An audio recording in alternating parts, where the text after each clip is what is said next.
Bismillahirrahmanirrahim. Alhamdulillahirrabbilalamin. Allahumma sholli ala sayyidina Muhammad wa ala ali sayyidina Muhammad. Kawan-kawan, dalam video kali ini saya ingin membuat video ya. Ini menjawab pertanyaan salah satu subscriber yang ingin memasang lampu tapi belum tahu caranya gitu ya.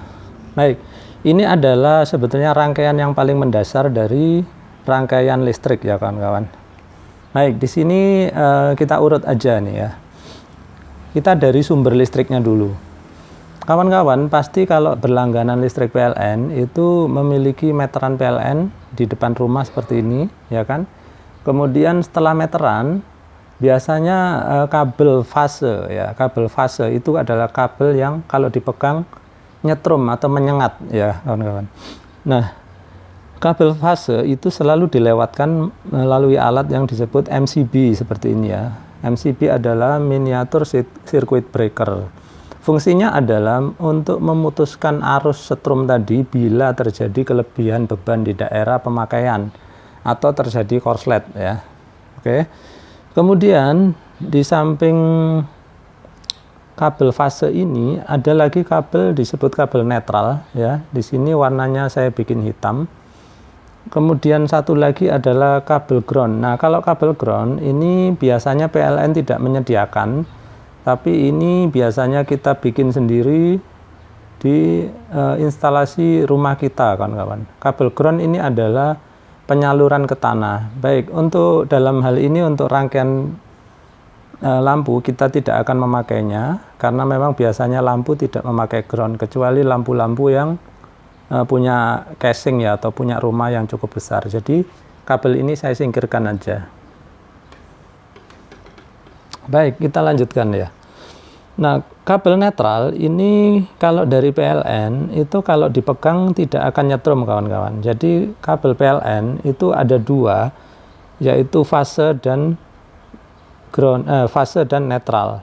Nah, netral ini meskipun tidak nyetrum tapi tetap saya anjurkan kawan-kawan untuk tidak memegangnya ya, karena bisa jadi di suatu kondisi ya, saya bilang di suatu kondisi tertentu dia bisa nyetrum ya. Baik, bagaimana cara membuktikan apakah kabel fase ini ada setrumnya atau tidak?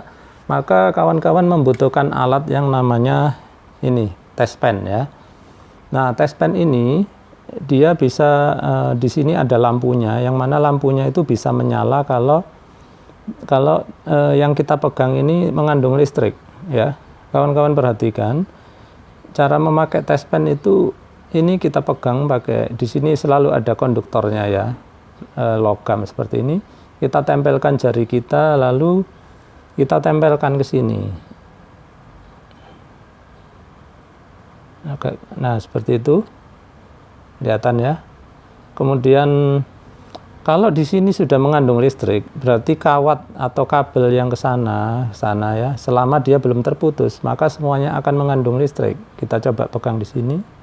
Nah, sama, lampunya menyala ya kan. Nah, sedangkan kabel fase ini, kabel netral, seperti saya bilang tidak akan menyala kalau kita pegang. Nah, ini sengaja saya biarkan terbuka sedikit untuk mencoba ya kawan. Nah, di sini meskipun logamnya saya pegang di sini, lampu tidak menyala ya, karena memang netral ini tidak menyetrum ya kawan-kawan. Baik, nah selanjutnya di sini sekarang kita sudah memiliki dua kutub yang tersambung ke PLN ya. Yang satu ini adalah fase, ini netral. Maka lampu ini kalau kita hubungkan ya ke kedua kutub ini, dia akan menyala seperti tadi saya bilang. Nah, dalam hal ini netral itu selalu terhubung ke peralatan listrik kita, terutama lampu-lampu ya kawan-kawan. Nah, seperti ini. Nah, sedangkan di sini itu fase kita putus. Ya, kenapa fase kita putus? Karena kita tidak ingin lampu kita nyala terus-menerus, ya kan? Nah, kalau kita ingin lampu kita menyala, maka kawat ini atau kabel ini bisa kita hubungkan seperti ini, perhatikan ya. Nah, seperti itu. Nah, jadi inilah cara kerja rangkaian listrik pada lampu ya kawan-kawan. Sangat sederhana. Namun tentu saja kawan-kawan tidak ingin mengoperasikan atau menyalakan lampu dengan cara menyambungkan kawat seperti ini, ya. Nah, ini hanya untuk pelajaran ya kawan-kawan. Nah, kawan-kawan pastinya ingin lebih aman ya kan. Kalau seperti ini, kawan-kawan nggak sengaja nanti suatu saat megang kawatnya sebelah sini bisa kejang-kejang ya karena tersetrum. Maka kita memerlukan peralatan yang dinamakan saklar ya kawan. Nah, saklar ini kebetulan saya memiliki saklar yang berisi 2 saklar, tapi kita akan pergunakan satu saja ya. Kita akan pergunakan yang sebelah kiri sini. Nah, saklar ini dia berfungsi untuk menggantikan agar tangan kita tidak kena resiko tersetrum seperti ini kawan-kawan. Nah, sekarang saya akan memasangkan saklar ini ya ke kedua kabel ini. Nah, untuk agar kita tidak tersetrum, tentu saja breaker harus dimatikan yang dari PLN seperti ini kawan-kawan. Perhatikan. Nah, seperti itu. Selanjutnya kita bisa memasang dengan aman ya kan.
Baik, sekarang kawan-kawan mesti mengatur sedemikian rupa sehingga ketika posisi seperti ini itu adalah posisi lampu sedang mati atau saklar ini atau kabel ini sedang terputus ya. Nanti kalau posisi seperti ini, maka kabel ini posisinya tersambung. Akhirnya dia bisa menyalakan lampu ya. Kita coba dari posisi mati dulu. Kemudian kita nyalakan MCB seperti ini. Kita coba sekarang ya. Nah, seperti itu. Nah, seperti inilah kawan-kawan cara kerja dari saklar lampu ya. Dan secara keseluruhan inilah tadi rangkaian sederhana cara merangkai kelistrikan pada lampu listrik di rumah kita. Baiklah, itu dulu kawan-kawan, mudah-mudahan bisa menjawab pertanyaan kawan-kawan yang menanyakan tentang cara merangkai atau cara memasang kelistrikan lampu di rumah. Terima kasih kawan-kawan sudah menyaksikan.